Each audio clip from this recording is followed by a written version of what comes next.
Alaman.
Good morning, good afternoon, good evening, wherever or whenever you may be.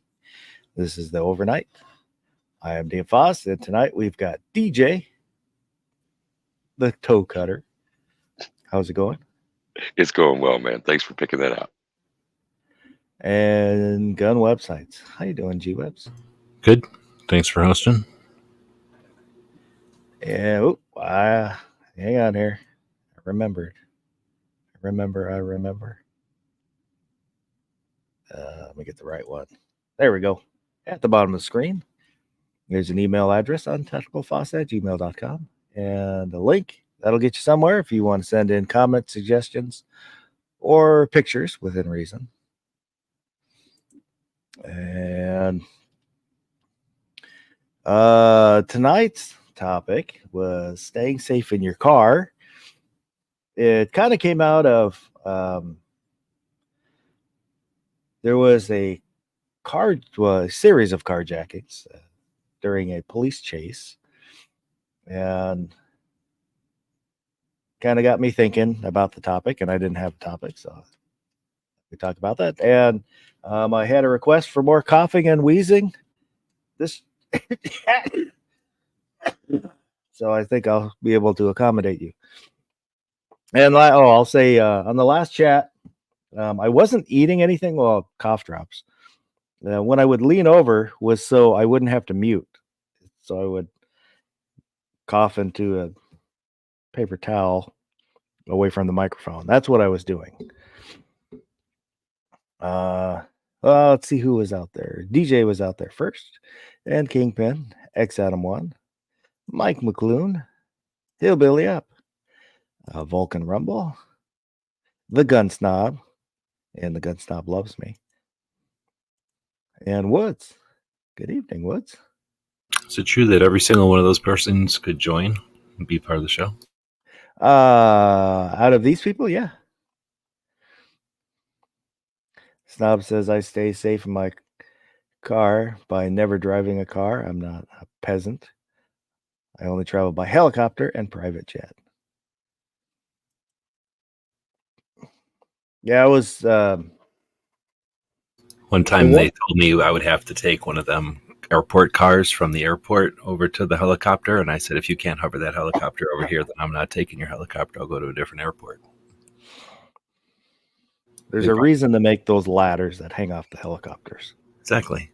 They brought the helicopter over. But kind of the one thing that got me, it was the video that I saw was a suspected murderer, and he switched cars a few times during the chase, and the ease at which he would pull people out of their cars to me meant they didn't even lock their door. And that I would say that's number one safety tip: lock your door. I thought that new cars do that. Like when you go in there, they lock automatically. A lot of them do, yeah. And some of them you can adjust to when they lock. Mine are set to lock as soon as you put it in the drive, because that's as soon as I can't remember what the other option is. There's like two options. One when you put it in the drive, and then one after you, I think it's reach a certain speed, then it'll lock. And Woods was asking Olympia. It was up like Kent, Seattle, something like that.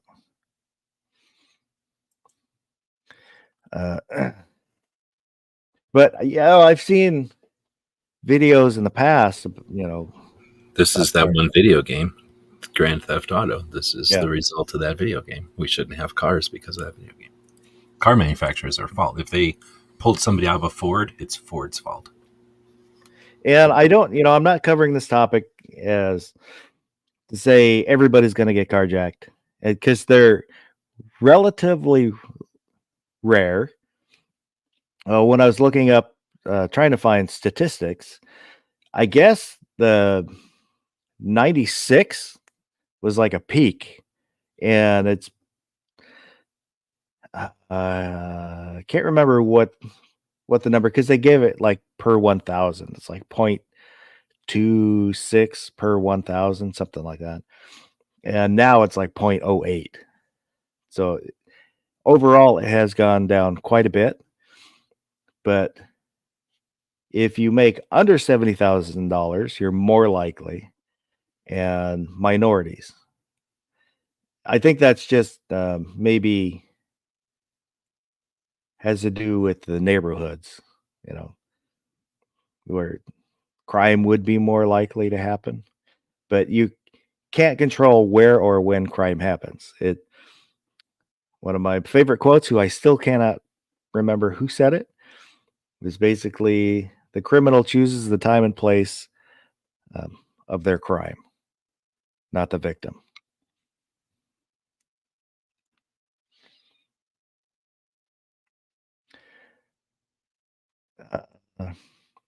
Car prowler, it was the video that I had watched that kind of gave me the idea. It was a carjacking while he was being chased by the police. The first one, I will say, he kind of sideswipes, comes up from behind a car that stopped at a stop sign or something, kind of sideswipes them. So I can see them getting out, because it just seems like an accident that happened. And then he, as kind of hits them, and then he gets out, comes over, and maybe they were getting ready to get out, so the car wasn't locked. I don't know. And then some other ones with, like during the chase, it rammed into him and then jumps out, and their windows down. So he's yelling at them to get out, and then pulling at them, opens their door, and then pulls them out. So Number one, lock your door. And I would say kind of number two is don't get out of your car. Like we saw with especially with when there was all the protesting going on, and then people would get stuck in the roadway in their car. The people that would get out would get the shit kicked out of them because they got out of their car. There's no reason to get out of your car. I mean, unless your car's on fire, don't get out of your car. And Hillbilly Up is out there.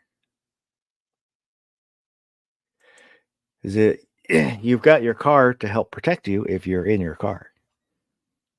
And you can potentially drive away in your car. If you get out of your car, then it's you against however many people are out there.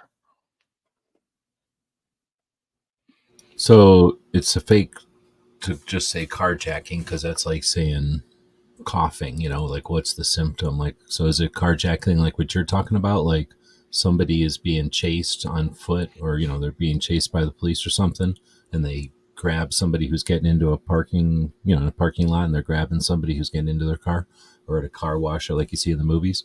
Yeah. That's different than like somebody who steals cars and pulls them across the border, like on any of the southern border states here, or maybe into Canada, I don't know. But when they have an international border, they can book across. Vehicles get stolen at a different type of situation. And then if it's not an international border, they probably steal them for parts. You steal a truck and you take it all apart and leave the frame somewhere, if that's still a thing. So those are all different kinds of carjackings or whatever. And, is it easier to take a car that's got all the security measures and stuff by just waiting for somebody in a parking lot who's wimpy and pushing them out of the way, like you're saying, and taking their car, and 5 minutes later or 10 minutes later, it's just a bunch of parts and a dead frame somewhere? Or is it easier to steal a car from scratch, hot wiring it? Like, I don't know. So if it's, like without any more data, I think there's just too many types of carjacking. That doesn't necessarily all mean they're violent, is I guess what I'm getting at. Some of these are, I don't know if they call them routine, but there's some cars that get stolen because their parts are worth more than the car right now. It was the little bit of research I did into it. I think it's kind of about 50% where people get injured. It's like 50% of the people fought back, and for male or female, it was even. The numbers were about even. Well, then there's probably also the idea of like, we're breaking up, or you're cheating on me, or whatever, type of situation in a domestic situation. And then it's like, get out of that car. That's my car. I'm paying the bill on that car. It's my car. You told me I could have it. And then vroom, drive away. Like, oh, they took my car and they pulled me out of it. I don't know if that gets counted as a carjacking also. Because this is probably convictions of carjacking. I don't know. Stuff out there. Because I just don't think we're in a rash of like criminals running that's what stoplight and pulling them out and taking their car. I don't think that happens very often. That's why I qualified it as that it's not. I mean, they do happen every day, but it's not as prevalent as you would think. Because like I said, 96 was kind of a peak, and it's gone way down since then. And I think some of it now is that with all the technology in the cars, the anti-theft stuff, even the passive anti-technology or anti-theft stuff. So you still can steal a car that has an immobilizer, because you plug into the OBD2 port and you can override it with a laptop. But you kind of have to know what you're doing and then have the software in the laptop. Whereas if somebody wants a car to go do another crime, or as you say, if it's like a Dodge Challenger or something that somebody's stealing for parts, or catalytic, it's easier to get around that by what's that? I was just saying catalytic converters get really expensive sometimes, so that might, just a couple of key parts might be worth the risk of just stealing the car and ripping some parts off of it and leaving it in an alley and running off. Yeah. Plus, I So- don't know, is there, how there's been different insurance scams, and in 96 leads me to think that anytime they cite stuff before 96, it's like saying before the internet. It's like saying before everything was connected. So in 96, if you wanted to call your friend Guido or whatever and say, hey, I need insurance money on my car, you're gonna car, what is that called? What are we calling about? You're gonna steal my car from me.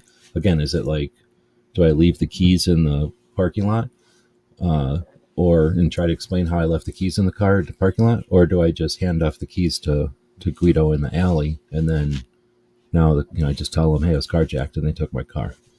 They just pulled me out of the car and they took it. There was no cameras back in 96, at least nowhere near like there is today, and no one was afraid of smartphones or anything.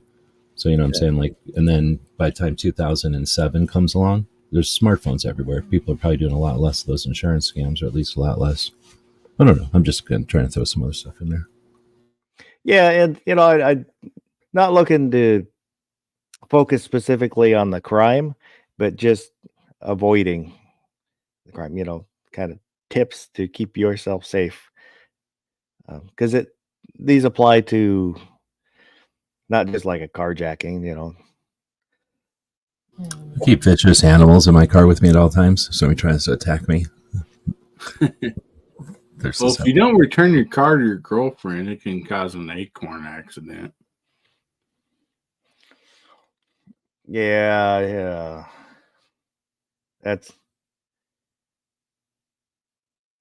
Hopefully, I know that he resigned, and hopefully he stays resigned. Yeah. Well, I have a feeling that fella ain't gonna need to borrow his girlfriend's car no more. He's gonna have enough cash to go buy his own. The one that's in the back seat. Woods said, I lock my doors when I fill up for gas. Gas stations are super dangerous. People get complacent at gas stations. That was when I was sitting here before the chat looking at carjacking videos. There, half of them were gas stations. Either people filling up or people sitting there. I don't know if they're before or after filling up, but there's one of the kind of things that have been happening more often, I've been hearing about more often, is people that will kind of sneak up on the passenger side while people are filling up, and if it's somebody has a purse, they'll snatch the purse out by crawling along, basically out of sight, open the door, grab the purse, and then they're gone. And the person filling the gas never knew anything happened because they never saw him. Well, a lot of people are oblivious. They're looking at their phone while they're filling up gas, or the gas stations have TVs on the pump sometimes, depending on where you go. And then gas stations are often like right next to a highway or some other fancy, fast road. So, all that happens, like you're saying, they jump into the passenger seat of a vehicle and they're miles away by the time you realize what's going on. Well, our Hummer and Suburban both have OnStar. So if they do get stolen, we just call a number and they track it. And when the police gets behind them, they shut the car down and lock the door so they can't get out. That's handy. Yeah. Oh.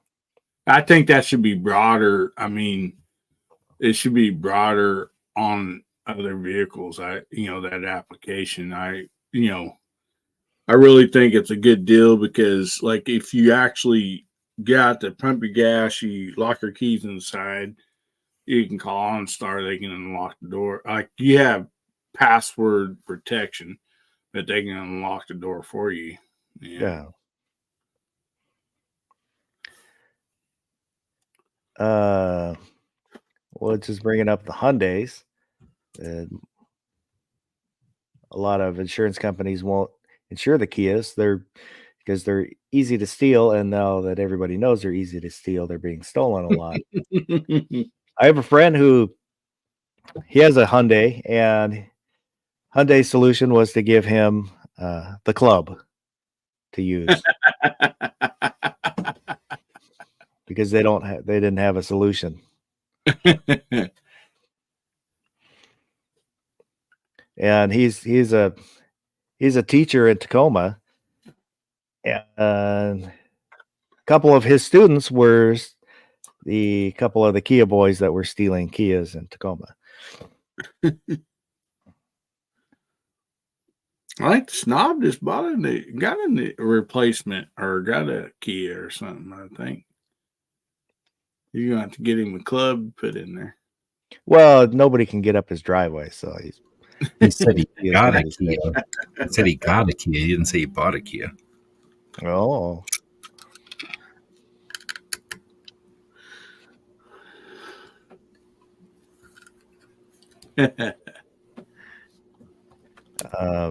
Bubba also locks his car at the gas station.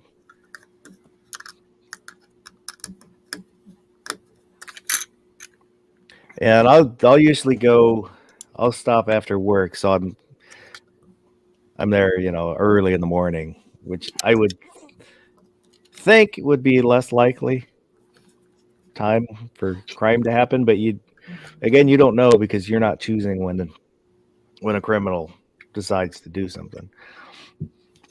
I'm super bad about this. Like, most usually my keys are in the vehicle and it's unlocked. And a lot of it has to do where I live. I mean, we've never had any troubles. But we've got to where we at least take the keys out of the vehicle at night when we're home. But we run mostly, like if I personally run to Walmart or wherever, I always forget to take my keys out of the vehicle. So it's a bad habit to be in. I used to have that problem when I was younger, and I have trained myself to. I have my keys on me. I don't ever set them down. They're either they're not in the ignition. They're in my pocket. That's a good idea.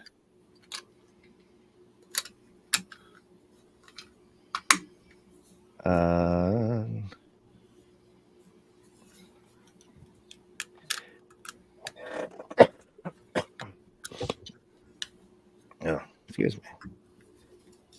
Yeah, if you leave all your McDonald's and Sonic and all that trash in the passenger side floorboard and clothes in the back seat piled up everywhere, people might not even try to steal it. I don't know about that.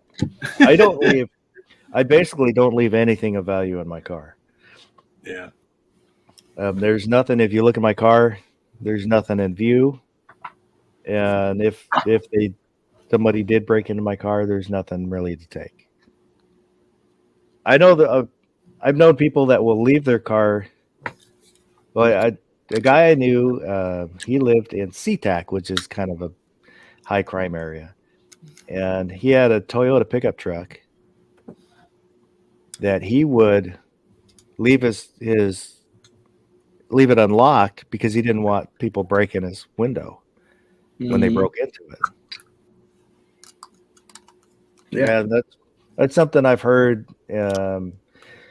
people are doing in like San Francisco also. Well, That they'll even put a sign saying that it's unlocked. They'll roll down their windows and then Yeah. they just leave nothing in there, but it's like obvious, like there's nothing in here. Well, I mean, what does insurance like? Will they cover a $85, $120 or whatever passenger glass, or however much they are? I don't know, $200, $300. Do you have to pay a deductible on that if somebody breaks it out? Well, whatever, you got to go fix it is the main thing. Why bother? Just roll down your windows and not have to fix it. Yeah. Well, that's what I'm saying. I mean, like if you got $1,000 deductible and driver's side windows $300 new, And I don't know. I'm just like curious.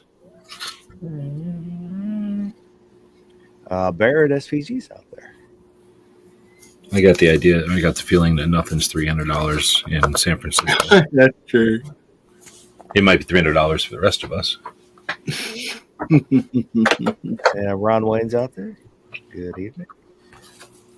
Mike McClune. I never used to lock my truck years ago, but we had issues with vehicle break-ins, even in my small town.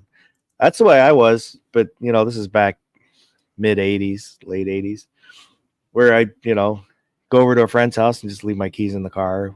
I was visiting them and not lock the doors, not worry about it. But, that was in the long, long ago. Well, I think the automatic, buttons or whatever, what do you call them, that you carry in your pocket. I think that, more people lock their doors, because of that. If they didn't have that fob, I really don't think that. I mean, maybe they would, but you lock. If you got 4-door, you lock all 4 of your doors. You go in, get groceries, and you come back out. And nowadays there ain't no dang key, deal for the passenger side. So you have to go back around, unlock your driver's side, hit the unlock button. So, I mean, I think that helps people lock their doors more because just all you got to do is hit a button on their fob to lock it and unlock it. X Adam 1, I travel a lot. When I pump gas, I'm armed and looking. My hands aren't in my pockets. My jacket zipper is down, and I'm not against the pump where I have a blind spot behind the pump. I stand in the front. That's what when I'm pumping gas, I'll look through my windows so I can see the opposite side of my car, and then I'll use my window's reflection to so I can see behind me, and then just as I'm there, casually look left and right, and I tend to wiggle around a lot anyway. So as I'm moving around, just kind of looking to see what's up. That's usually when I'm pumping gas. I'm just scratching my head and cursing, like, why the heck this much for gas? You don't wash your windows when you're getting gas? Not unless it's really bad,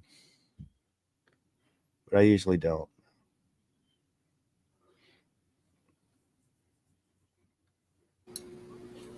Gives you something to do, and then it's almost always there's something on there, unless you don't have bugs where you live. And then again, you're able to do all the stuff you're just talking about. Yeah.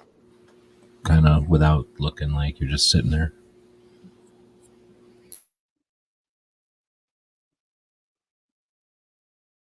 What happened to DJ?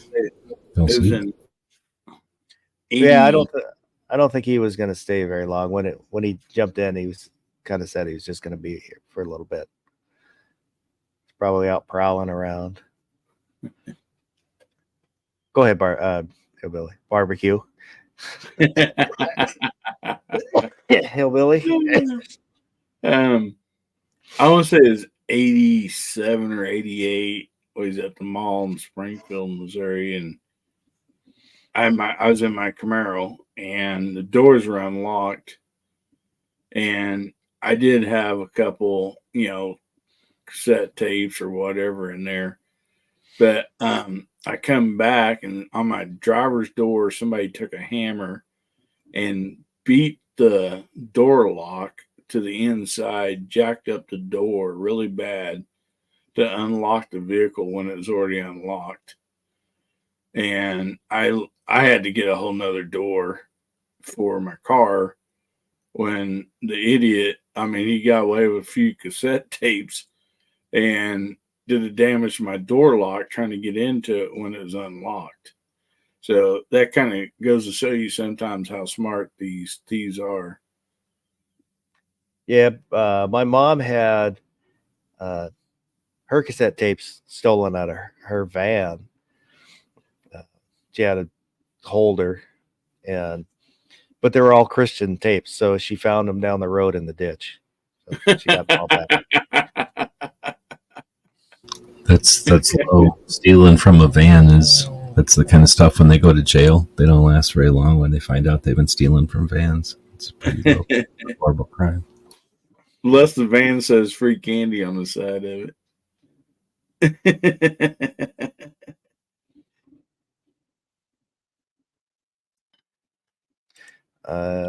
Next item one in Killeen, Texas. A group tried to carjack his aunt in her Camaro while at a light. She got a glimpse as they reached her door and floored it. It happens quick. Wow. Yeah, that's that's always an option, is to drive away. It's like the rear end one where somebody will rear end you, and it's to get you to stop. They rear ended you. You can, if it looks sketchy, just drive away. And if it's real, just drive up a little bit where you can get off safely somewhere secure.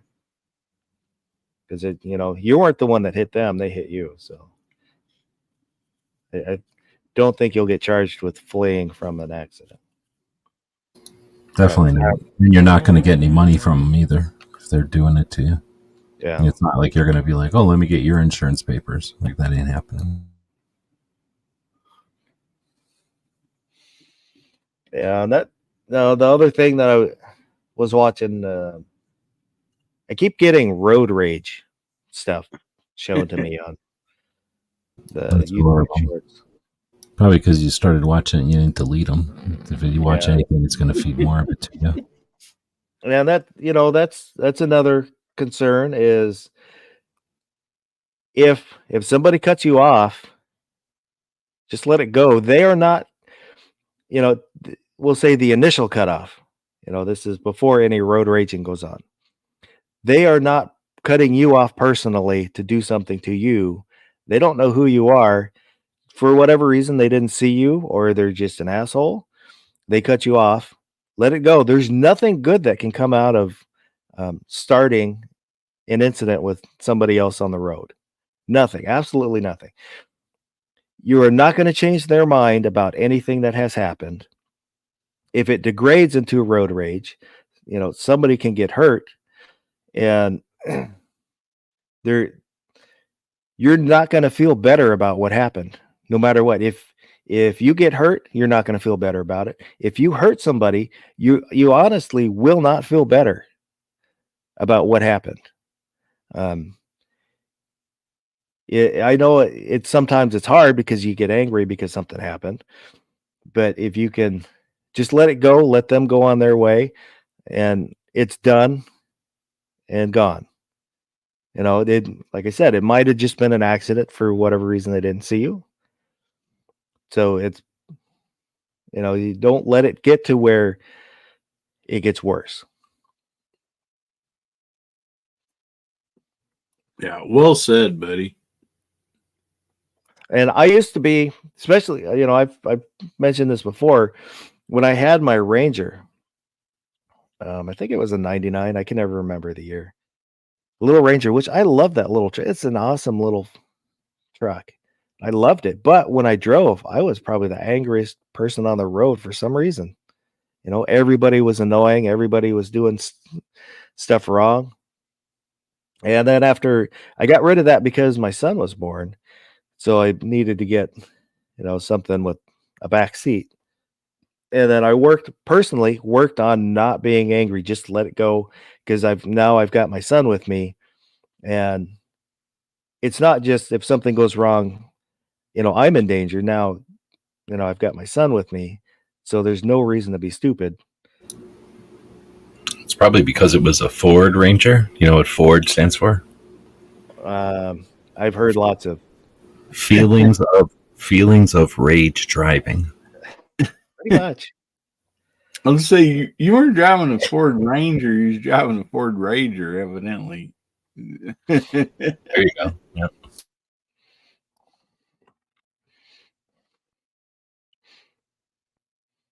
I had a Ranger. It was a lot of fun, but mine was way earlier than that one. But just because they can handle everything, they can go everywhere. They're more capable than any other vehicle out there, pretty much. So you naturally, when you have greater ability than any of the other vehicles, you feel like a lack of tolerance to their inferiorness. Yeah, that's the word. Yeah, I don't know, but I have fond memories of the truck, and I'll try and leave it at that. I do too. I can't remember. I don't even see them anymore. They must all got crushed, taken to other countries or something. They're probably good for other countries when they have tiny streets. Yeah. I think Cletus McFarland bought them all for his Ranger Danger races.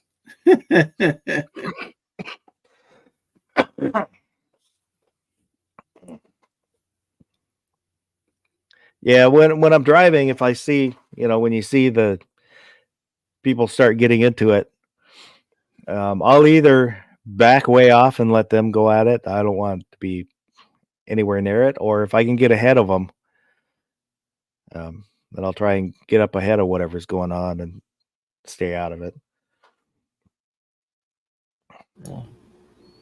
You're going to talk about staying safe in your car, dash cameras? We can. Like I said, this chat wasn't really well scripted, so it's just kind of whatever we talk about is however we ended up talking about it. That's one thing that I think about every now and again is getting a dash cam. I'm a big fan. You have instant evidence for, imagine anything that happens. If you've got your own camera rolling, that's your own evidence. Well, that's why I want one. But then on the other hand, there's times I don't want it recording what I'm doing. And that's usually why I haven't, what comes up why I haven't bought one. It can only work your way because if you don't want anybody to see it, you just smash the camera, the memory card. But yeah, no, I do think about that now and again on getting one. I would kind of like one of the ones that are integrated into the rearview mirror, so it's all just one unit and it's up out of the way. Yeah. So I know you have one or you have used them.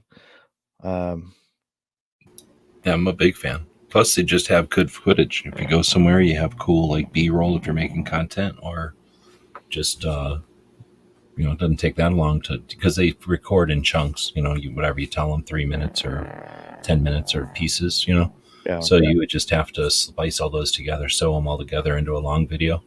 But it's not that hard to do it. And there's probably some of them. I mean, I didn't buy a super expensive one.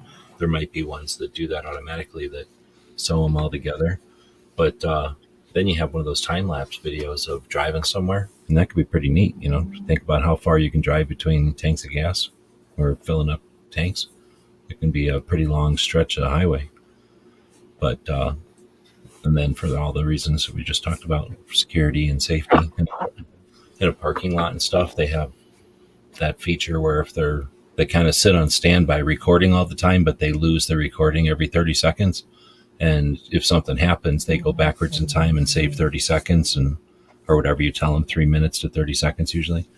And, you don't even have to be there. The car doesn't have to be running. As long as it's in the car, it can record something that happens. Somebody backs into you or something happens in a parking lot. Yeah. A buddy of mine, he had his own tractor trailer and while parked at a truck stop, while he was inside basically, I'll just say Winnebago, basically, camper or whatever, civilian, like tried to turn, like he was in his parking area. They pulled up beside him and they made a left-hand turn and took out his right front fender and all that stuff. Of course, they didn't even stop. They just went on. Well, it caught the whole accident and their license plate number.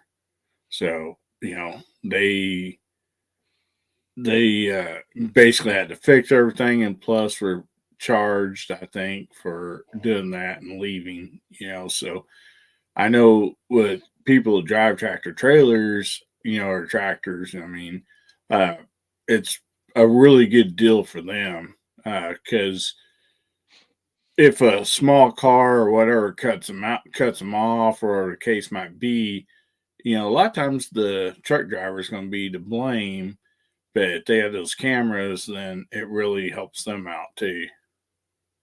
Yeah, seriously. At this point, I'm assuming that anytime you're near a semi, you're being recorded. And I've seen, if you notice, they have little sticks sticking up out of them now that aren't antennas. Those are 360 cameras watching everything on the left side and the right side. And that means all up front. And then they usually have something on the back, the ones that really know what's going on. So I just assume I'm being recorded every time I'm near them driving in traffic. Yeah, there's a guy that I know that he delivers produce in a semi, and for their setup, it's anytime there's an event like hard braking, or basically a big dip in the road that shakes the truck, the camera will come on automatically and then video both forward and him, so it can see, was he sleeping. Yep, that makes a lot of sense. And that's probably the company for their insurance more than anything, like, so that nobody can say, oh yeah, like I was paying attention and he's fiddling with the radio or whatever. Yeah, he said there's like a pothole on his route that he'll hit purposely just so it'll trigger the camera. I believe my buddy said that his ran full time with I forget how many hour loop. So, he didn't have to worry about it. The only time if something happened, he had so many hours, to literally get there, and then he could go back and record or whatever. I think it would remind me kind of like at least my home, like video cameras, they're on like a 14-day loop, so you never have to erase anything. They're always recording, and you can go back 14 days. And so it kind of sounded similar to that in a way, except for it wasn't days. It was like, it could have been days. I forget how many hours he told me it recorded on a loop. Ron White said his brother-in-law drives a tanker that has 4 cameras on it. And when I was talking to him when he's telling me about it, this was a few years ago. So, it might be as technology has progressed that, the 360 camera. So it's probably a great idea, because then it's not just, showing the nose of the truck. You can see all around what's going on. No, seriously, you can see the whole truck, right? So if some hose falls off, or some flap comes flying off or whatever, they can monitor that. Plus they can see all the traffic around the truck. And if the truck driver's looking left and everything's happening to the right, they can see, they get everything. It makes a lot of sense. I think for a lot of times they used to have a circular 360 up top in the antennas, but this is just, they're way better now, efficient ones. We already have mesh stuff. So 5G is essentially, you don't need antenna towers anymore. Now you just have cell phones talking to each other. So you don't need antennas anymore. You just need cell phones to exist and be around each other. So how long before either our license plates, which is easy because all I have to do is add a chip to our license plates, but how long before something that's on each vehicle knows, not with GPS, but just knows where it is on the road compared to all the other vehicles? And then that's a whole nother layer of like, oh, who caused this accident? Well, your vehicle was right here, not 60 feet over there and not 120 feet over there. It was right here. And that vehicle was right here 30 seconds before the accident. And then your vehicle went over here and now it's here. So you caused the fucking, Like how long before we have that kind of a mesh network? And then they say, if you go on the highway, you're agreeing to be part of this. And if you're not part of it, then you're not taking the highway anymore. Now you're driving on the side streets or something. Because that tech is already there. It's just a matter of them coming up with it and saying this will essentially be forensics for, it's not going to stop accidents, but it would it would be evidence of what happened. They Yeah. could map it out way easier than GPS or anything. I'm just thinking of that because I was looking at drones, and drones have got a thing now where they have to always be saying who they are, who they belong to, and where they are all the time. So if you fly a drone, it's broadcasting out all that information constantly to prevent people from flying drones places where they shouldn't be. So if we're okay with that, and we're okay with all kinds of other, I'm going to call them infringements, how long before we say, yeah, you know what, it sounds safer for all the license plates to know where they are in relation to each other. And I hate it because we don't have to have front license plates here, but if they said you have to have a front license plate and a rear license plate, right away you'd know where the front and rear of every vehicle is. And boom, all the license plates, you wouldn't even need antennas, all the license plates themselves become the network. But you could have street lights be the antennas or part of the network. I see the potential. I don't know if I like it. Oh no, it's horrible. But I think it's right around the corner. I mean, like I say, it's technically already here. It's just a matter of somebody saying, "Oh, it saved just one life," and nobody's going to complain, really. Well, Because that's. Go ahead. I was going to say, the technology is there and stuff, but if you remember not very long ago when the self-driving like vans and stuff they were testing, when they did get in a wreck, there wasn't like any like footage or whatever. So it like when the vehicle knew it was going to get in a wreck, it just basically shut its eyes. I mean, it quit, the data. And so there wasn't any recording of what happened when the wreck actually happened because the vehicle knew it was going to get in a wreck, and it just like, no, I'm closing my eyes. And so I kind of thought that was a little funny in a way. I mean, not funny for people that got hurt in those, but yeah, the computer just like shut down. I was like, yeah, I'm not going through this wreck. There. Oh, excuse me. I just forgot what I was going to say. People get hurt by the automatic cars. There was some. I don't know if all cars do it or still do it, but I know at one point your car would log. It was like 20, 30 seconds if you got in an accident.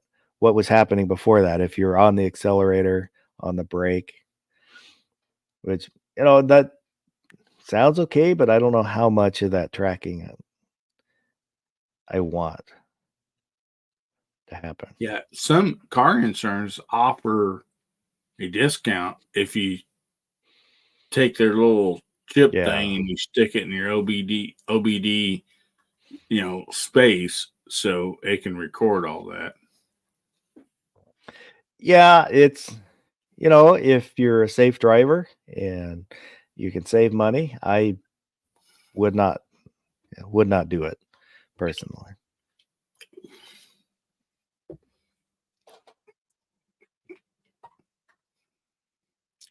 I had it, and mine comes back 100% every time. My wife, not so much, because when she pulls out a driveway, she floors it, and then 10 foot before she pulls in the driveway, she's on her brakes. And then she wonders why we got to put brakes on her car and rotors on the front every 6 months.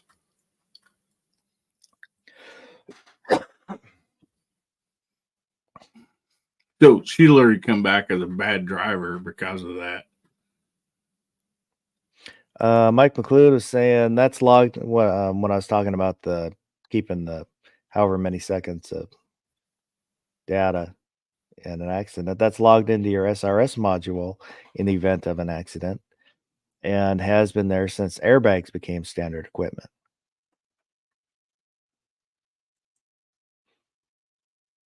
Makes sense.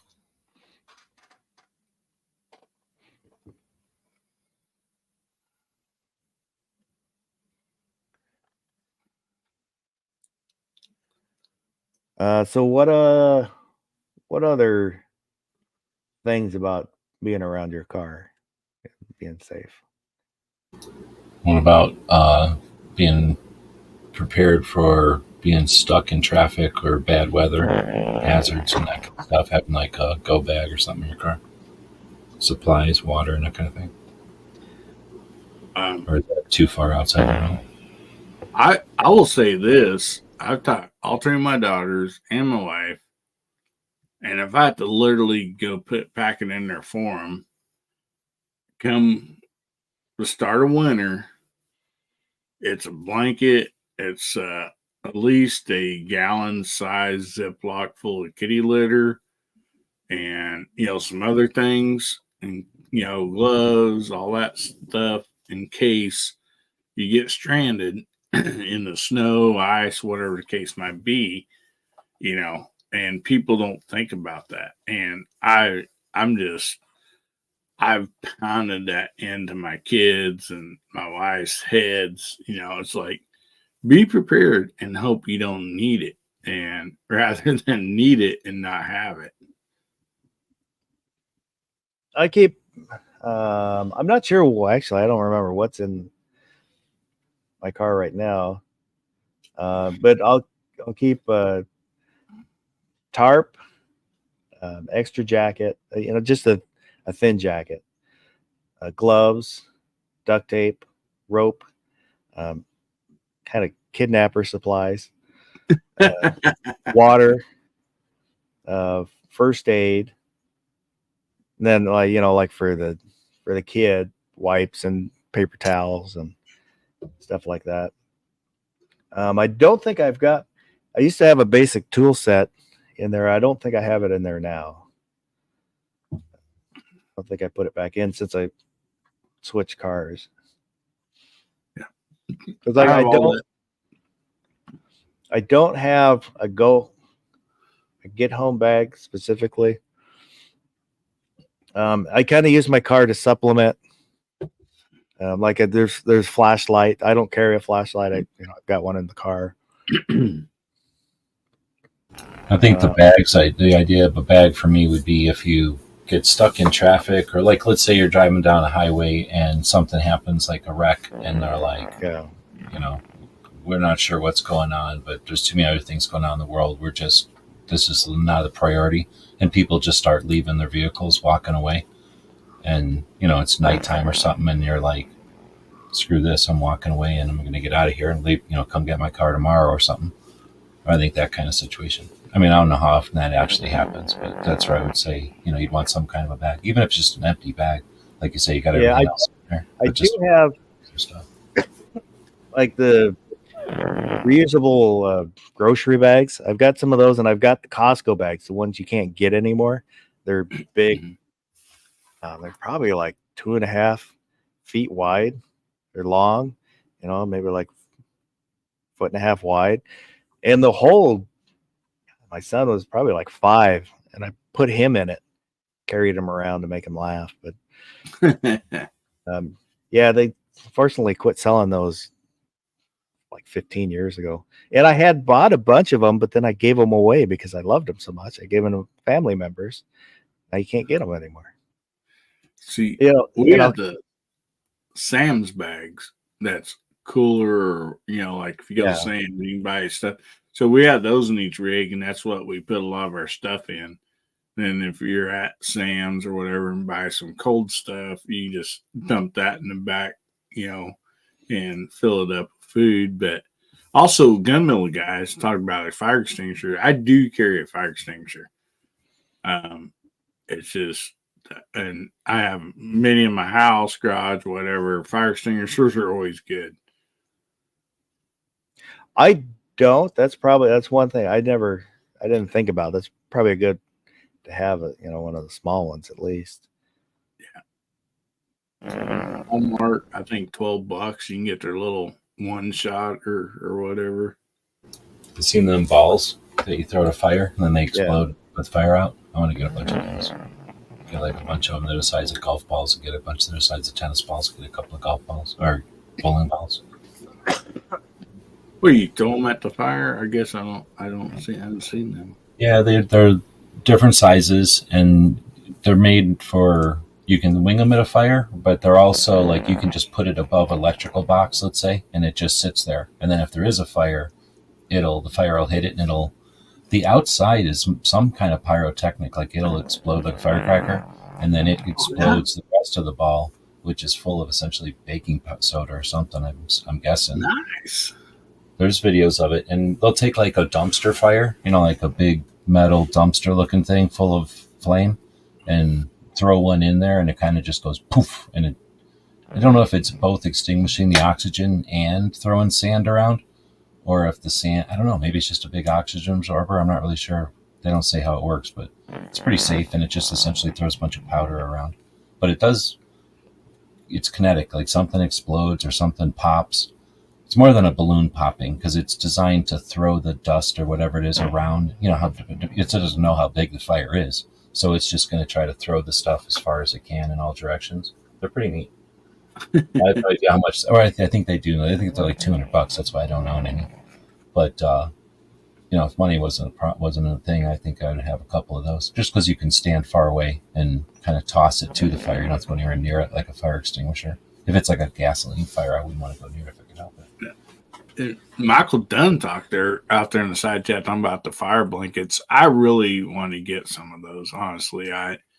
If they work, I understand the concept of them, and I think that would be a really good deal because they are reusable, Like a Blackbeard have a blanket made out of that black material. That'd be pretty cool. Yeah. Yeah. Start the fire and put it out. X out of one brings up something. Don't flash goods that your car might possess, like decals of aftermarket things, hanging things in the mirror.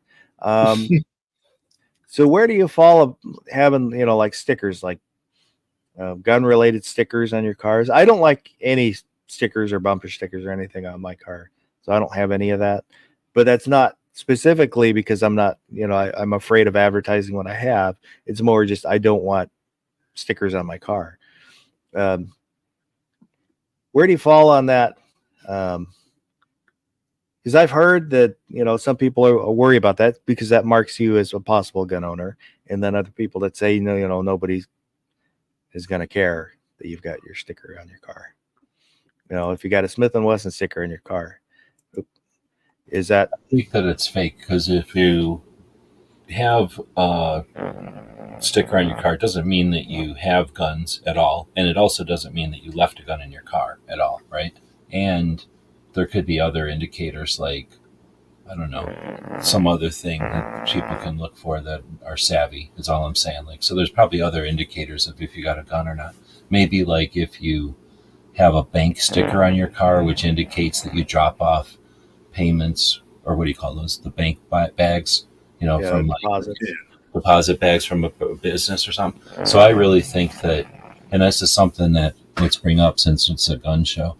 I got this from a chat the other day, just recently though, and I'm going to talk to Unapologetically Armed about this one, but there's often a lot of concern about guns being stolen from cars, right? That's kind of what we're talking about right now. So why are guns being stolen from cars? Are gun owners just sitting around thinking, you know what, I'm going to bring 3 extra guns and leave 2 of them in my car because I just got extra guns and I like having guns around? Or is it gun-free zones disarm us and we have to leave guns in our car in the parking lots of gun-free zones? And that is 100% of why we take off our guns, because otherwise we wouldn't take off our guns. We don't just drag around guns like that.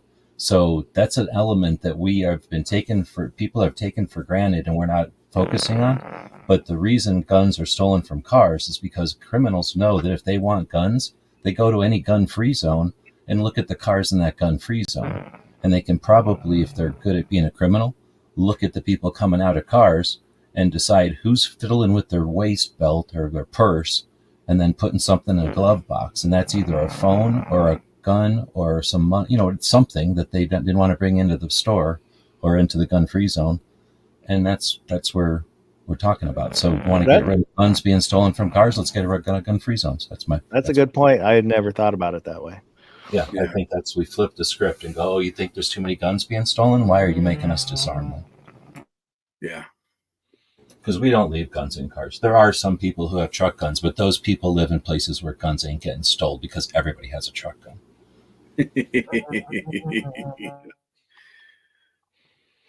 Fine Ape is out there. Good evening. Good to see you. So I think the stickers are just a kid's thing. Or, if you got like a 4x4, or maybe it's the truck or the van or something that you take on vacations and you put a sticker on there every time you go to a new place, or the kids are putting stickers on for some reason. You know what I mean? I think stickers are just a time of your life. Like when I was a kid, I liked stickers. I had stickers on my vehicles when I was a kid. But now that I'm older, I'm like you. I just don't want stickers on my car. I don't want stickers on my car. I know they don't last that long, and I don't want the shitty sticker on my car. If there was like permanent stuff, I might actually consider it, but they're not yet.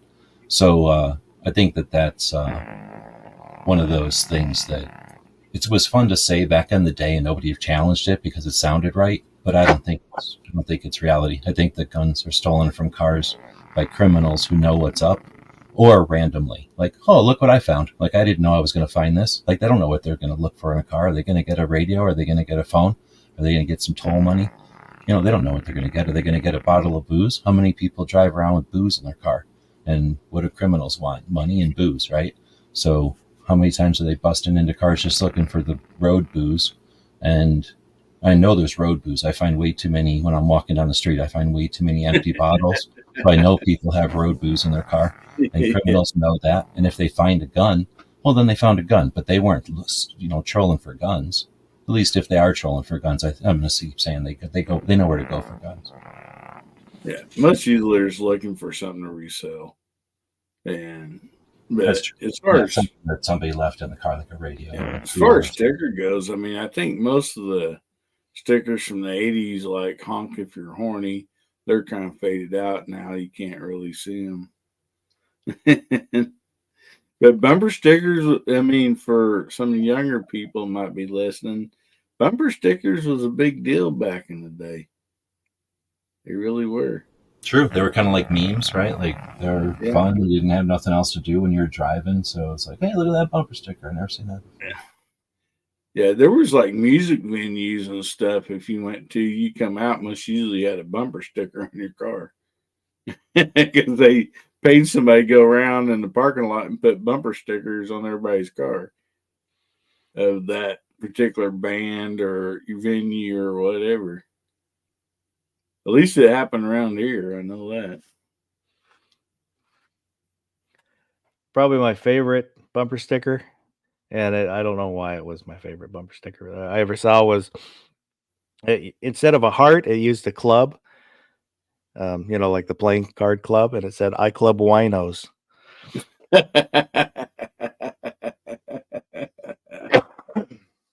That's pretty good. You need to reinvent that and put "I Club Crackheads." I bet you'd sell a million of them. Gunmetal Guys got a question. Does window tint serve as safety security purposes other than temperature control, delay entry, or deflecting strikes to driver? And I don't know. It's a good point. I think it yes to all of those, because it's a film. Even though it's safety glass, it's designed to fall apart. So that film is going to prevent that from happening normally. So you're going to have a little prevention there if somebody's trying to get you through the window. And then, one of it's dark out. They're not seeing what you're doing inside the car. It keeps you from seeing it. I saw I don't know. I can never remember if they're YouTube shorts or Instagram shorts, basically. But it was how to survive in the hood. An African American gentleman, and he said that the tent tells people you've got something worth hiding. Oh, well, that's not applicable in Arizona. I mean, there's only a few cars that don't have tint down here. I mean, you have to have it for the temperature, and I'm assuming it's like that in Texas and New Mexico and parts of California. I also knew somebody that was not the most upstanding citizen, and with the tint, it kept the glass from shattering, so it didn't make as much noise. Yeah, and that might be a thing too in a parking lot. Like they know that it's going to be quieter or something. It's not going to be like spill out all over the floor or whatever, all over the ground. Yeah, that, and then if there was snow on the window, that would muffle the sound also. Well, for all my vehicles personally, what I've had tinted is, if you got, and I'm talking about classic, vehicles, and even on new ones, the sun can really damage your interior. And so it keeps the sun, off of your interior, especially if you throw up the front window sealed or whatever. And, but also temperature wise, I mean, there literally is a good 20 degrees difference with tint and without tint. I mean, it really does make a difference on the interior. And I mean, I've been pulled over for window tint before in the past, and I'm like, I'll pay the fine. That's fine, because it's cheaper for me to pay the fine than replace my interior, on a classic car. So, your dashboards get warped, your console gets warped. I'll pay the $50 fine. I've just got the factory tint on the rear windows on this. I've thought about doing the front. I kind of go back and forth on that. I will probably do my wife's Civic. Her old Civic we did. Part of that was, a little bit of heat control, and partly because it looks nicer. Yeah. The tint on it. Now, when I get pulled over, first thing I do, if it's 2-door or 4-door, all my windows go down because of the window tint. So when a police officer walks up, they can see in just fine. That's the very first thing. So you want to take responsibility with those window tints. If you do have tinted windows, put yourself in that officer's shoes. Roll them windows down. I mean, if you don't have anything to hide, personally, I just roll them down. So when they walk up, they can see, and I think honestly they appreciate that. I understand that. I don't so much, and that if you don't have anything to hide,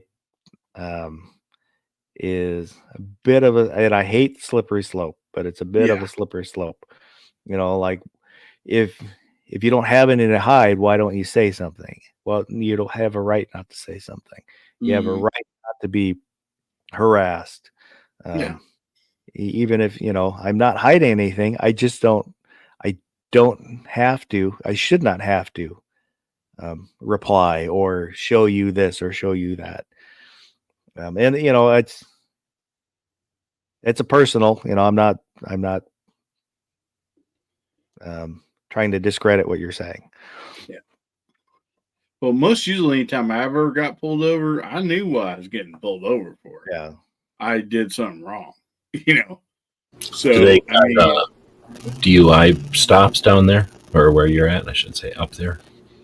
We got DUI stops, like on certain holidays. They'll just stop people. Maybe starting at 11 o'clock at night or something. Everybody going one way or something, and then you don't have international border stops, but we'll have international, border patrol stops. Everybody going down the street. You don't get a choice. You're stopping. Unless you, I guess you could turn around, but guess who's coming after you if you turn around from a border stop? Yeah. Turning around's not a wise choice. We don't really have like the DUI checkpoints or anything like that up here. At least I've never seen one. And there will be emphasis. Drive around on a holiday night to do them, really. There will be emphasis patrols, on the big holidays and stuff. Yeah, my wife used to work a second part-time job, and so she'd be coming home at 11, 12 o'clock on the weekends, and especially, like you said, a Memorial Day weekend, something like that. They basically would be stopping a lot of people, And I always told her, I'm like, if they pull you over or stop, I'm like, you're not doing anything wrong. Just roll your windows down, have your driver's license and stuff ready for them. And she, not one time has she ever been during that point ever was harassed or nothing. They could see in the car she had her stuff ready. They glanced at it, and I mean, she goes, most of the time they don't even look at it. They like stick it up and hand it right back to her. I mean, she's like, there's no way they could have read my driver's license or any of that stuff. And no, they're only looking for the signs of somebody who's screwed up, being weird, and that's they know exactly what to look for people that are being weird. Exactly. Yeah, I got. Oh, go ahead. No, I was just going to say, so like in those type of situations, I mean, if they were going to do something to her at that point, they were going to be like way out of line and all that. So, I mean, in some situations, just, that particular officer that's at that checkpoint or whatever case, it was not his idea to be there. Most of the time it was the city, the city cop, who's in charge, or, the county sheriff or whatever. And those guys they're just doing their job, same as the rest of us. Now, we all seen cases of other things, of cops not, being exactly doing what they should do. But for the most part, they're just, people like the rest of us. And, and I found it so much easier. It's like you was talking about road rage a while ago. I mean, just, be nice, make it easy for them. And, most of the time it's, easier for you, but that don't happen in all situations. I do understand that. I got pulled over one night. I didn't have my lights on, but I had daytime running lights. So basically the headlights were on, just not full brightness and no taillights. And an officer got up behind me, and when I saw him, I realized, oh crap, I don't have my lights on. Turn my lights on, and he pulls me over. And he comes up and said, you're driving a long time without your lights on. And I said, oh, well, I've got the daytime running lights. I didn't notice. And basically said, okay, I was just checking, and let me go on my way.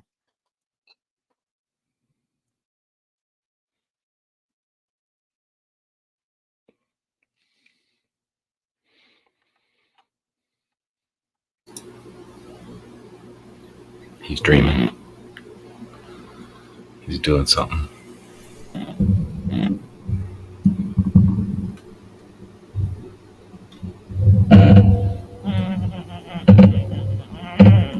don't know if you can tell his face is going. I can see him twitching.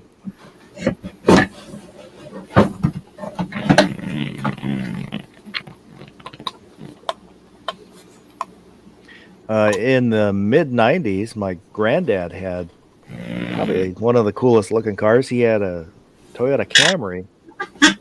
It was white and all the windows were tinted. He had a prescription to have his windshield tinted.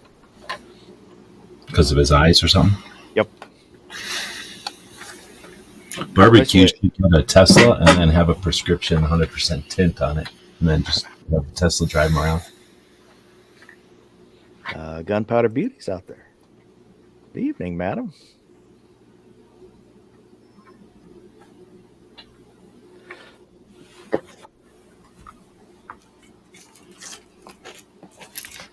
Just remember, this dog needs his dog choke chain, his sleeping choke chain on. I like to keep it on his ears so that he doesn't listen to anything while he's sleeping. Well, it's nice you gave him a little monkey fist to protect himself. There's a steel ball bearing in here.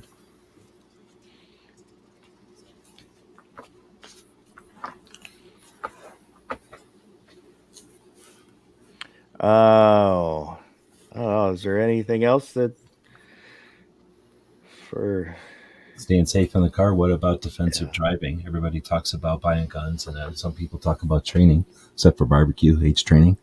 But people talk about doing upgrades to their guns and stuff to make them shoot better, upgrade their trigger, or watch videos, or come up with techniques and stuff.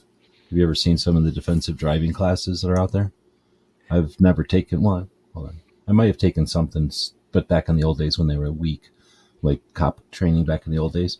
But nowadays, especially with the war on terror, there's been some real world applications of like, I don't know what to call it other than defensive driving, but like, tactical driving. And, with all the decades of police chases and stuff, have you ever heard about or seen any of the driving classes that you can get nowadays? I've seen stuff on, stories on TV about them, but from years ago, not more recent ones. One of the kind of neatest things that I learned was watching Mythbusters when they were doing backwards driving stuff, and the guy training them told them, if you're going to back up, turn as far as you can to look backwards. Turn your body as much as you can. And I started doing that, and it does make backing up a whole lot easier. You get a better sense of what's going on than just turning your head and looking over your shoulder. Yeah, the closest thing I didn't do when I was in high school for, I don't know, maybe about a year. I was in the Kitsap County. I can't really remember what the hell they called them. It was basically like ROTC for the sheriff's department, the ROTC kind of thing. So there was, like 7 deadly skids, how to deal with different kinds of skids. And then there was a driving component, which I didn't stay in long enough to do that. So I didn't get to go through the sheriff's department driving course. Talking like police explorers? We had police explorers back in the day, and they would go to police stations, and you would do all kinds of essentially preparation for police academy. Yeah, sounds like kind of the same thing. That it was explorers, so it was scouts, but there was like only uniforms. Like there was barely troops or patrol meetings. It was like none of the formalities that we had in scouts, other than there were technically troops, but the troops were just the police stations that you went to. And then I think there was ranks or something. I wasn't in it for very long. That sounds similar, something like that, yeah.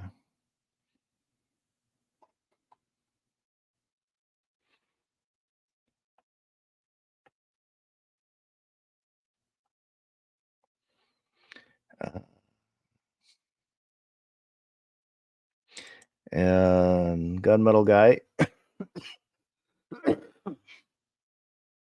For people who drive trucks and vans, do you think push bar on grill serves any security or defensive purposes? I got one on my cop car because it's awesome. That's one thing that I do want for my car, but that extra weight, it lowers your gas mileage. But I like the idea of being able to push things out of my way. We talked about the Ranger. I had one on my Ranger too. It was like an extra. Oh man, I think it was $76 back in the old days, but that was like $300 now. Like I had to save up for that $76 if I remember right.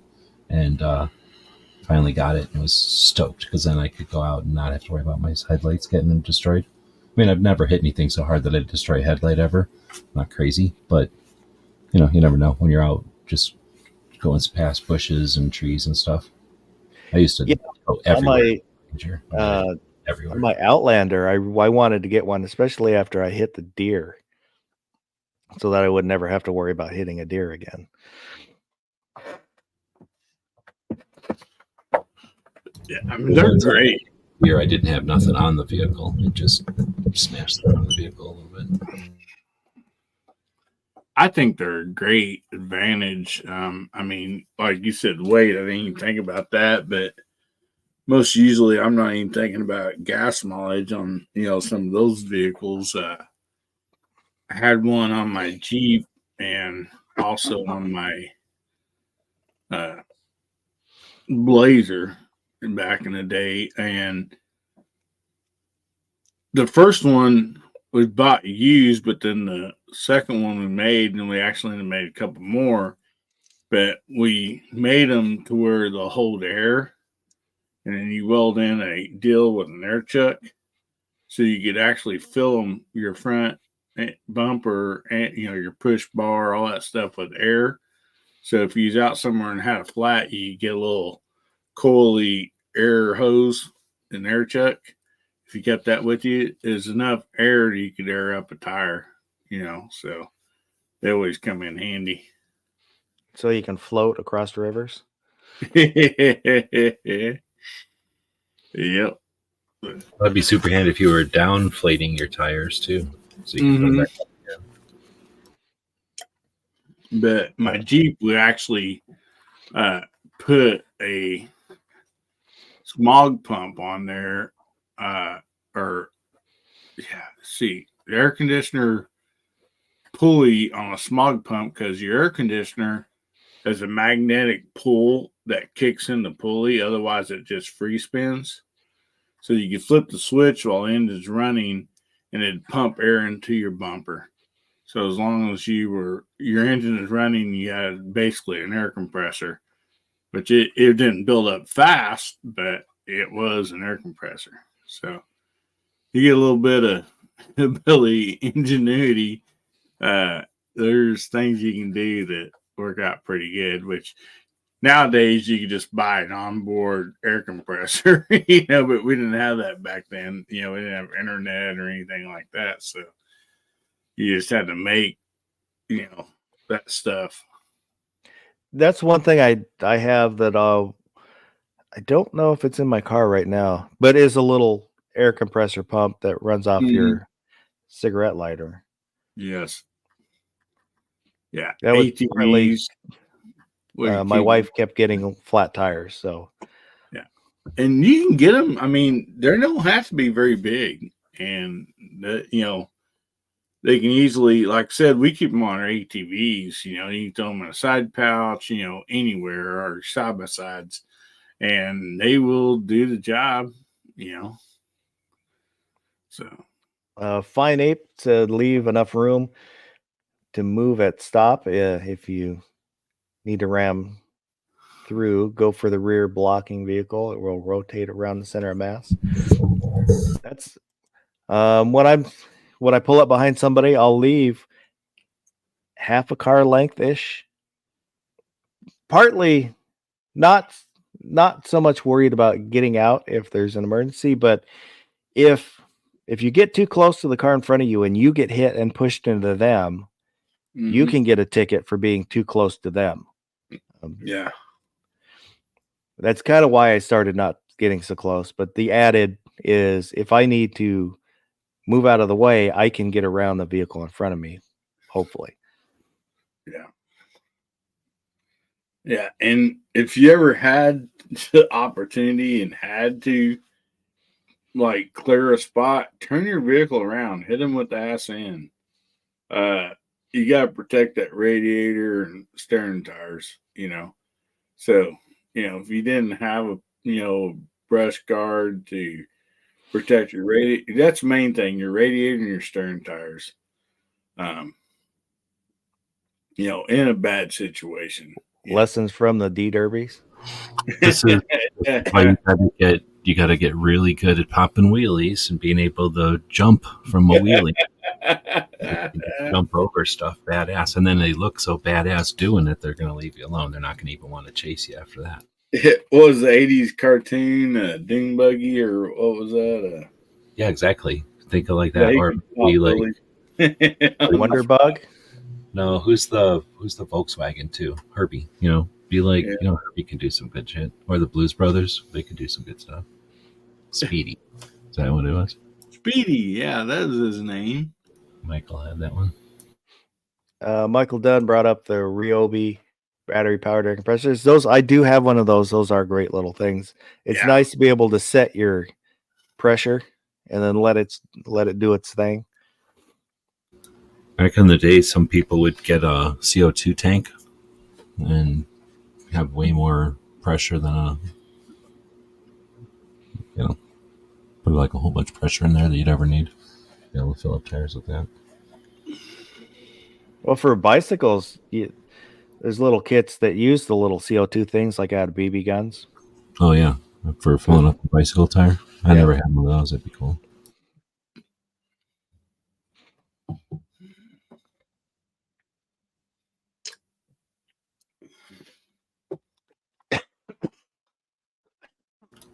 So I looked it up one time because it was driving me nuts that not everybody, but too many people stop way the frick away from the light so far back that they're not even triggering the dang sensor. Oh, I'm like, what is this? Some kind of scam that's being played on the youth or something? Why are they doing this?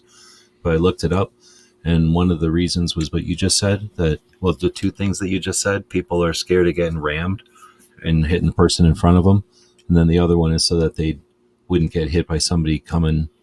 Let's say you're in the front and somebody's turning left, I guess, in front of you, and so they don't misjudge and hit you. Which I don't know why that would be a fear. I've never even hardly see that happen in my whole time of driving. But the one that I also never thought of, because I don't drive a car, is they said you got to park back sometimes because of, depending on the car, you can't see the lights on the other side of the intersection, just depending on the trigonometry or the geometry of the intersection. And I never thought of that because I'm up in a van. I can pretty much see anything. So I don't know. Can you imagine being in like a little car and maybe in order to see the lights, they got to park really far back or something? I've never had to deal with that. The Slammed only right.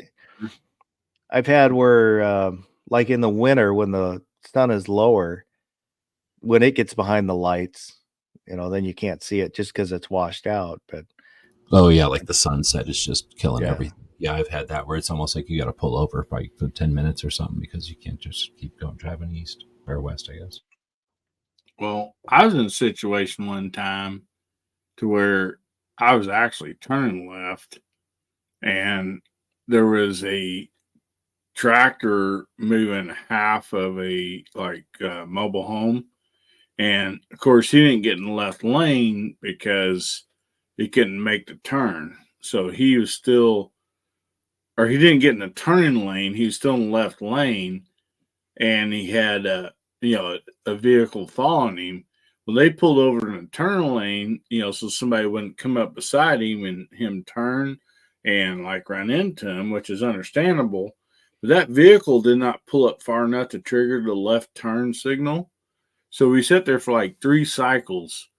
I finally got out of my vehicle and walked up and knocked on the dude's little truck there and said, "That light's never going to turn unless you pull up 50 feet and trigger that left turn signal." And he's like, "Oh, I didn't think about that." So they're just holding up traffic, and because the dude driving the follow truck did not have sense enough to know that he needed to pull up to the little, and they're most usually, if you look, they're in, you can see where they are in the asphalt, the little triggers for the turn signals and, the traffic lights. And the newer systems use cameras that'll Nice. analyze look for cars in the intersections. Yeah, but that's in a city where they can afford it. Out in the middle of nowhere, you're lucky you can have a magnet or whatever. It'll be on a timer or something out in the middle of nowhere, I guess. Yeah. But yeah, that is. Some of them are on timers and some of them are on pressure switches. Yeah, I think most of them kind of depends. They kind of put in pressure switches for a while there, or the magnets or whatever, because it was so easy to do. I think there's probably about 10%, maybe it's even 20%, depending on the time of year or something. But I think there's about 10% of those people that are just somebody that knows good and well, but they're on the clock. And if they park way back here, then it takes them longer to get back to where they're going from the shop or whatever. But you know what I mean? Like some people are gaming it right there. But there's just too many people doing it nowadays for that to be all it is. And plus it's like sometimes it's old people or just kids or something that I know ain't thinking like that. But whenever it's like plumbing truck or something, I'm like, yeah, this guy knows what's up. He's just trying to take as much time as he can to get back to the shop. Yeah, I'll pull up to the line and to the divider line too. So I'm right at that corner, because you do not cut the corner on me. That bugs the hell out of me when people cut the corner. You don't do that on me. If I'm driving down the road, like there's a road right out here that's got a little S curve to it, and people will kind of cut it. When I see them coming, I move over towards the center. And I've even had somebody that he was cutting that corner and he didn't want to move back. So I pulled out, I crossed the center line to force the issue. And I got him back into his lane. Well, if you don't mind, I want that one safety deal. I have pounded my kids on, and when my grandkids get old enough to drive, I'll pound it in their head. And I've done the same to my wife. When you're setting and you're waiting to turn like left or whatever to pull in the grocery store, your driveway at home or whatever, keep your tires straight. Do not turn those tires the direction that you want to go. And while you're sitting there, you keep an eye on that rearview mirror. When you're looking at rearview mirror, you can still watch when traffic's coming. If you have a vehicle coming up behind you that's going way too fast, take off. It's only going to take you a few minutes to go down the road and turn around. If somebody hits you from behind and your tires are turned to the left, that is going to send you straight into oncoming traffic. That is the most dangerous thing you can do as a car driver. Do not turn those tires until you're clear and have you're moving and turning. And watch that rearview mirror. Most people will sit there and get hit in the rear end when they have all the room in front of them to take off. Don't do that. Use your common sense a little bit.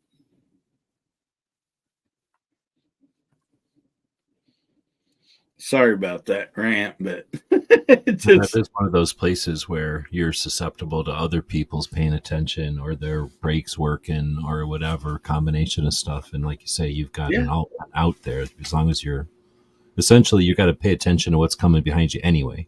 I mean, you have to. And that's true. Like, you should. And most of the time you can even go forward into the other turn lane if there's not somebody there. Worst case it's going to happen is you make traffic happen weird, but somebody just got in an accident behind you. So there's other stuff going on. Don't have your tires already turned and sitting there. You're just asking. I mean, you're raising the percentage if that would happen of them shooting you into the other lane, and you cannot take off because your tires are turned. Yeah, you've already obligated to the turn without needing to.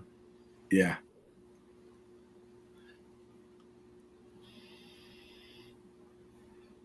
This will all be conversations like talking about dialing phones or something, because, before too long, we'll either just be so good at reading our maps, and our maps will be so good at telling us where to go that we won't be getting in accidents and stuff as much, or the cars will be, even if they're not 100% driving, we'll have assistance. You know what I mean? Like, as soon as they can give me something that takes over for me so I can veg out once in a while, I'll buy in that. Like, I'm not afraid to buy that. I'm not going to necessarily buy an electric car so I can get one that drives for me, but I would definitely have that if I had all the money in the world. Because, if I'm just driving from here to Phoenix, I don't need to be 100% attentive the whole time. I'd be happy if the robot drove me. For most of it. I don't think I'd want to drive in town. But anyway, I think in the future that's coming, don't you think? I think so. Eventually we'll get there. At least like Knight Rider, where you're like, oh, you know what? I'm tired. Why don't you take over a car? Or why don't you take over Knight Rider? Or whatever he's called, Kit. Instead of Kit, we'll be saying Alexa. Or like, I can't park here. You can, robot. Park the car. Or you know what else? I bet you people will sign on when it's like, okay, I'm at the front door. Go park yourself, car. You know, and then when you get done, it's like having your own valet. You go, come on, car, and it runs over to you, and you just get in it. Like, I'll bet you that'll be a big selling That's point. what the Teslas will do that.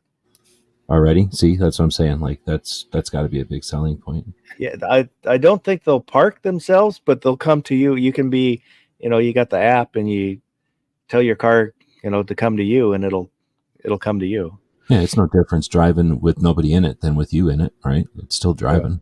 So yeah. Dang, man, that's almost as good as a horse. X Adam 1, staying safe. Better than Don't horse. fuel up on empty if you can avoid it. If you have some gas, you have the option to go to a safer location versus a sketchy store. Yeah, I never look. And that's another thing I preach. Don't let your tanks get under, try to let them get under half tank, quarter tank minimum. And I go by half tank. Always keep $20 cash in your wallet, people. Because you pull up that gas station, their computer's down, they can't take your card. You can get $20 worth of gas and go on your way while everybody else is sitting there.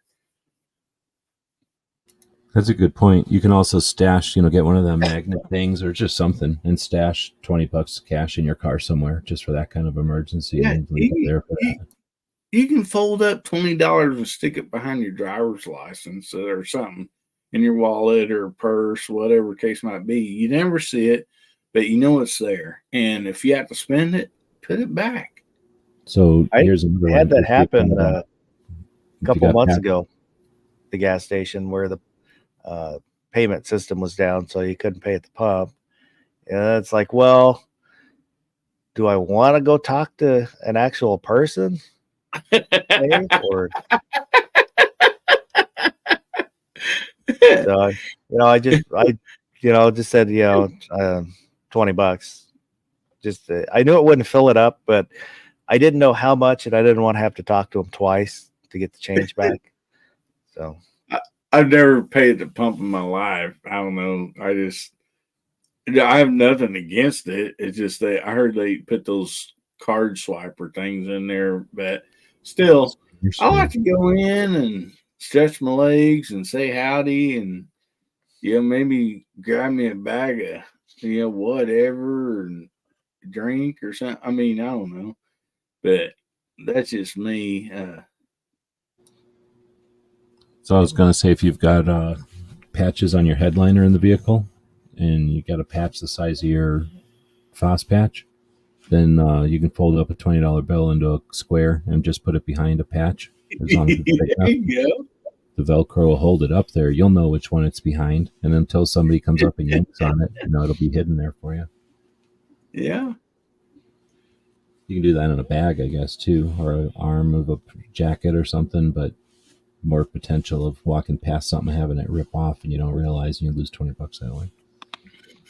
That's the greatest thing in the world. When I was dead broke and you go looking through your jacket pockets for money and you actually find some money in your pockets, that's the greatest feeling in the world. Yeah, every fall when I get out my winter coats and put one on here and there, I always find, I might have beef jerky in there. I might have some money, some shell, ammo. I don't know. It's always it's like Christmas,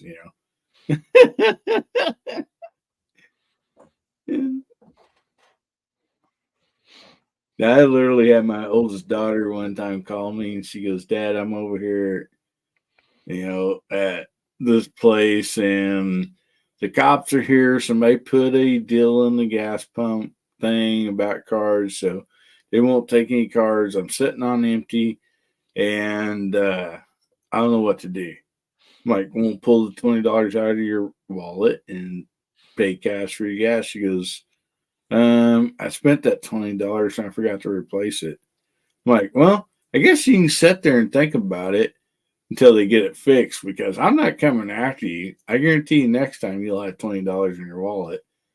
And she told me that's the best life lesson that she's learned, because she always keeps $20 in her wallet, and which I knew she was on safe places during the day, at the gas station that we knew the people that owned it, so she's in a safe place. But yeah, she had to sit there for 30 minutes while the cops was there and all that, while they did whatever they needed to do, and before they got it back up and running. So, yeah. Roy Munson brings up a good point. First thing thieves will want is the FOSS patch. So they'll immediately find the hidden $20. Yeah, stick it behind a hillbilly patch. Nobody wants one of those. Actually, I don't even have any, so. Best bet is to stick it behind a PSA sticker because everybody has one of those already. Yeah. The thief leaves a PSA patch in your vehicle when he's taking stuff. I knew a guy who had a F-85. Airplane? No, the car. And it got stolen. And when they got it back, the thieves had stolen his custom wheels, left it on all 4 temporary tires. But his door was broken, and they fixed the door for him when he got it back. Whoa. Well, except for joyriders, a lot of times the car thieves are freaking essentially mechanics, right? At least mechanically inclined if they're not literally mechanics, right? Like they're going to understand how to be able to fix that if it was something simple. Well, We're allowed to talk. Did I tell you about these things? Are we allowed to talk about cigarettes on the internet? Sure. Did I show you these? I've seen you holding the box up before, but I don't know if you talked about them. Oh, so when that friend of mine was in Okinawa, I was like, bring me something back from Okinawa. So he brought me back these cigarettes. And they're menthol, right? With the little bead in the filter. Have you ever seen cigarettes like that? No, I don't know. wow. So as you're smoking the cigarette in the filter, there's this little bead, right? And then if you choose to, you smush the bead. And then in the United States, you smush that bead and it turns it menthol. And a couple of different brands have that. So these are supposed to be orange cigarettes with menthol bead. And I'm not into menthol. So I got these things from him. He brought them back. And then I went to SHOT Show and I gave them to people. And I just got done giving them to my other friends, everybody that knows him or is interested in smoking cigarettes from Okinawa. And I got done giving them all away, right? And we're down to like 4. I'm over at my friend's house, and he's the first one to go, oh, I'm going to see what the menthol is like. And he just barely lit the cigarette and then smashes that little ball. And then he's like, oh, no, the menthol was already in here. This ball turns it into orange. And I'm like, what? So, yeah, everybody was smoking them backwards, thinking that the menthol would be even worse because they tasted like a menthol cigarette without that much orange flavor. And I tasted one the other way. So anyway, Japanese orange menthol cigarettes, but you have to squish the thing to get the orange flavor. And it's a chemical orange flavor, but I don't think you could even sell them in the United States because I think you're not allowed to have flavored tobacco anymore here. But anyway, and then see how there's writing on it. Hey, you should just read the directions there. That's what I'm saying. I have no idea what they say. I'm guessing it says cancer and stuff, right? It'll politely tell you you're gonna die from cancer. Oh, the cigarettes taste. Godzilla's. They're even like the Camels and Marlboros. They taste different in Japan. That's back when I used to smoke. I ended up finding Lucky Strikes, so because that was, I believe it was the most similar to what I was used to flavor. So that's what I smoked when I was over there.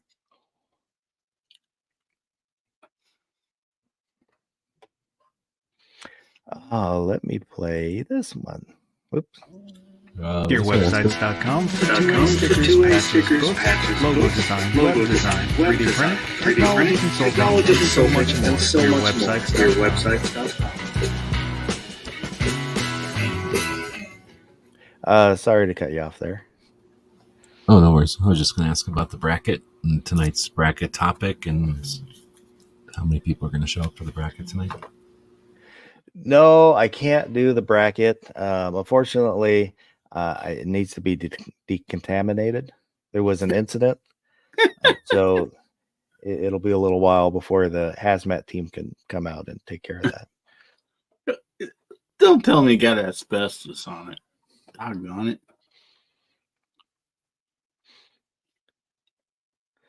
Oh, Hillbilly, Yeah. is there anything you'd like to plug? Oh man. Actually, I would. If you didn't catch my show tonight, we did a 1776 giveaway. I enjoyed it a lot, but we had somebody on from Blackbeard Fire, and not only was it just somebody, he is the owner and all that stuff, and that's one reason I had him on, is because I got to talk to him for the last couple of weeks and stuff. And just a great company. Just it'd be the same as like us three starting our own company. Just family, company, and they got a great product. So go check out Blackbeard Fire. Good stuff. Yeah, it was like Michael Dunn was saying. I caught part of it, and it was a good chat, and he did a good job answering questions that the panel had. Yeah, and he will be back in 1 month because there's a lot of people that's ordering stuff, and we had giveaways, and those giveaways went all the way from not only the giveaway tool, but we're sending some to Louisiana and also to Alaska. So he's going to be back in a month, so people can, talk about how these worked and how well they did and stuff. And so somebody put their reputation on the line like that, I'm 100% behind them. One thing, I've seen a few different videos on them, and they seem to work really well. Is there an odor to them? Do they smell? Not that I've noticed. Not at all. No, not at all. That's why I like them. They don't. They feel exactly like a filter on a cigarette. They're that same consistency. They're kind of spongy, except that unlike a filter, which is kind of hard to separate. If you ever tried to pull apart a cigarette filter, they're kind of they resist it. These don't resist it. They just shred. Yeah, so that's what they look like, and I mean, but they're not anywhere near any other fire starter. I don't really smell anything. He says if you put them in your pocket, they'll leach into your pocket or something. So, there's something in there. There's some oils or something in it. Yeah, I think it might be some. I mean, of course, he didn't want to give away what they use,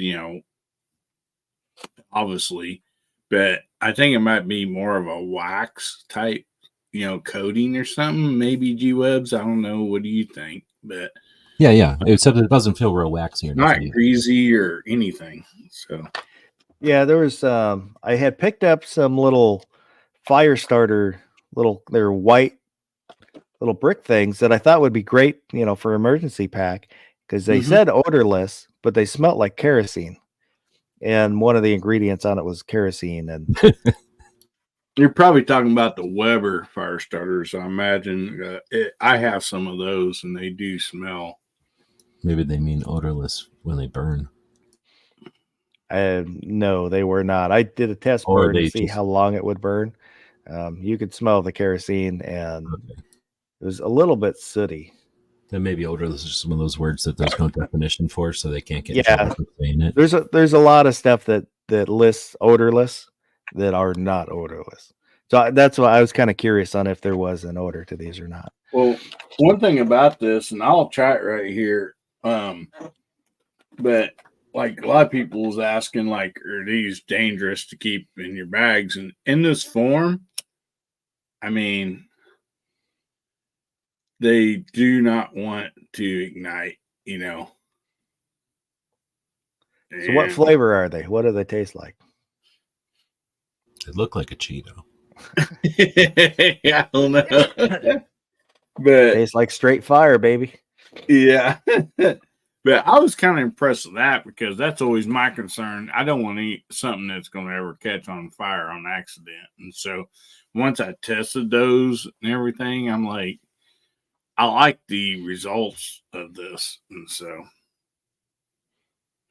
Well, that's cool. Mr. Gunn websites. Is there anything you would like to plug? Why don't we plug Thunder on the Prairie? An event that Oh, happens that's right. in one of the states with a panhandle, unfortunately. But it happens outside the panhandle over here in a decent part of the state. Out in Nebraska. Thunder on the Prairie 2024. It's a fun time. A get together. Shoot some guns. An opportunity to meet. If you're doing YouTube, meet other YouTubers. And then there's some time set aside so you can do range videos, which you might not be able to do at your range. It's the first weekend in June 1st and 2nd. Yep. I believe. first and second. And the what's it? Nebraska Shooters on their website is the registration, which I don't have handy. There's also on Travis P11 on his channel. He's got a video talking about it too. It's put on by Defense Dad and Travis P11. I got to go last year. I'm registered and going this year. So hopefully be able to see some new faces too, some old faces. So if you got the weekend free, beginning of June, get registered. And hopefully see you out there. What if somebody does a face-off situation and you think you're seeing an old face, but it's really somebody that you haven't seen before with somebody else's face that you have seen before? It doesn't matter. I don't pay attention to who these people are anyways. So for those that were out there in the live chat, chatting it up, I appreciate it. And if you're watching and didn't say anything, I appreciate you too. Don't be afraid to say something and let me know that you're out there. And if you watch this in replay, leave a comment. Anything we talked about, agree with, disagree with, maybe things that you think about in ways to keep yourself safe when you're in your car. I always read the comments. They are always appreciated. Next chat will be Wednesday. It will be a mouse party. And next weekend is an off night. And so I put out the link to Travis and Defense Dad's Thunder on the Prairie where they were talking about that. So if anybody wants to go. I appreciate that, Hillbilly. Thank you, Betty. A large contingency of bracket aficionados that are demanding a bracket. Well, they're going to have to, unfortunately, be disappointed. But once again, I appreciate it. And I hope everybody has a good rest of the night. And oops. Hang on. Hey, there we go. And go do something good. You still here? It's over. Go home.